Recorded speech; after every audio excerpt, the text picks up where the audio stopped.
Hey y'all, this here's John Rudisell. I'm the good humor guy, and if y'all do that www thing, you can www me at www.goodhumorguy.com. That's where I resides on the World Wide Web, so you can check me out there if you so inclined to do so. This is going to kind of be like a public service announcement, I guess, for lack of a better term, because I didn't know. Y'all heard of this thing called the coronavirus? I wasn't sure the word had got around because so many folks were staying at home. But there is something called the coronavirus. Now, me personally, I've been exposed to the coronavirus for years. And the coronavirus that I've been exposed to is that one that infects them good old redneck boys on a Saturday night from sucking down them long neck coronas and then getting on the road and trying to drive. So I'm familiar with that kind of corona infection. But the other thing that I was thinking about was, you know, for y'all, just in case you're interested, I've had all my shots. I've had my COVID shots, I've had my rabies shots, I've had my distemper shots. So I can cough on you, sneeze on you, or bite you and you're still covered. The other thing I noticed too was something that just seemed odd to me is, they shut down all the barber shops. So all the preachers was having to get bootleg haircuts before Sunday. And he left all the liquor stores open. Shut down the barber shops and left the liquor stores open. Only person I figured that's going to benefit would be a bald alcoholic. But I thought if they really wanted to get the word out about this coronavirus to these folks out there, the best thing they could do is have the coronavirus show up in Genoa City on the Young and the Restless. Because they wouldn't make anybody think that this thing was more serious than if they saw Victor Newman wearing a black mask on the Young and the Restless. But I also got to thinking about that thing too. If that virus showed up on the Young and the Restless, as ruthless as Victor is, they'd have probably had to quarantine the virus for 2 weeks. Just my observation on that part of it. Now I'm going to tell you a little bit about my situation. I'm from the north end of Cleveland County. They told us they wanted us to practice social distancing. Again, I'm from the north end of Cleveland County in North Carolina. I was born socially distant. The first week this thing was announced, back about a year and a half ago in March, I went to the Walmart of Popeville, which is, we know it as the Dollar General store, with my list of things to purchase. Top of my list is toilet paper. Just something I put on the list, something I needed, went in there. They didn't have no toilet paper. All gone. Toilet paper's all gone. Kleenex was all gone. The wide toilet paper that we refer to as paper towels, it was all gone. The coloring books was all gone, and half of the wrapping paper. People had gone slap crazy.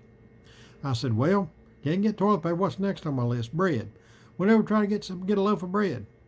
They didn't have no bread. I guess when they run out of toilet paper, folks started using the bread.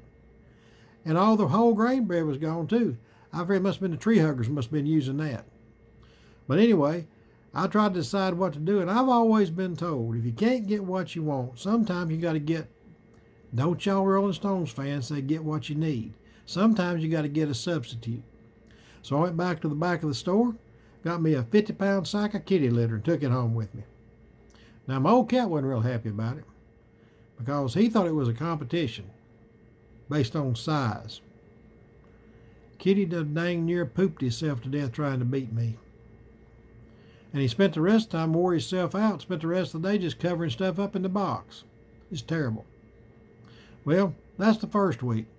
I figured come second week, things will be better. There'll be some toilet paper. I'll get me some toilet paper. Put it back on my list. Went back to the Dollar General store. Didn't have no toilet paper. I tried to get me some hand sanitizer while I was in there too. They didn't have no hand sanitizer. It was all gone. They didn't have no alcohol. None of them little Clorox wipes and rubs. They didn't have nothing. They didn't have no alcohol. Everything, all that stuff was gone. So again, followed my substitution route. I figured maybe I ought to substitute and try to find something that fit the bill. Went back there and found this liquid stuff. Said it killed 99.9% of all viruses and bacteria. I said, well, that ought to work. So I bought it and took it home with me. Y'all heard of something called Tidy Bowl? Yep, used Tidy Bowl on my hands to wash with.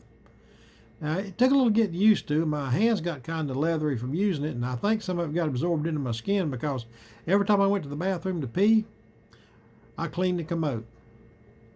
But second week, went back there, no toilet paper. I figured, well, I'm going to go to the hardware store in Lawndale. Now, I knew the hardware store in Lawndale didn't have no toilet paper, but I did know they had sandpaper. If you're going to make a substitution, it's best to stay in the same family. Walked in the door, and the old boy asked me, said, could I help you? I said, well, I'm looking for some sandpaper. He said, are you working on sanding down like a bureau or a chest of drawers or something like that? I said, no, but what I'm going to use it on does have some big old drawers on it. So I went over there and found me some sandpaper.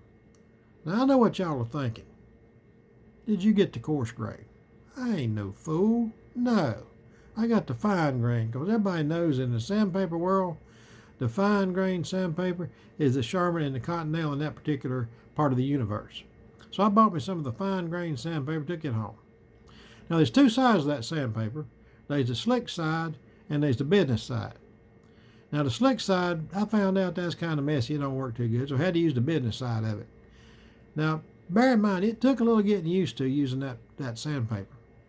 But I eventually got used to it. The only problem was the first time I slid across the couch, I ate the seat out of my britches and tore up two of the seat cushions on the couch. Just my observation, just what happened to me. Well, I run into this good old boy I knew, and I told him, I said, this coronavirus thing's going around, it's bad. He said, yeah, but said, sometimes out of bad things there comes good things. And I said, really? I said, what good could it be coming out of the coronavirus the way it's infected folks? He said, well, they want us to practice that social distancing thing. He said, me and my wife been practicing that social distancing thing. He said, we ain't got along this well in years. Y'all think about it. Again, I'm John Rudisell. I'm the Good Humor Guy at www.goodhumorguy.com. Now, in all seriousness, folks, take this thing serious. Be careful. Take care of yourself. Pray for yourself. Pray for your neighbors. And remember, God's in control. He's got this thing. And if God's got it, we don't have to worry about it. Just keep that in mind. God bless you. Y'all take care. Stay safe.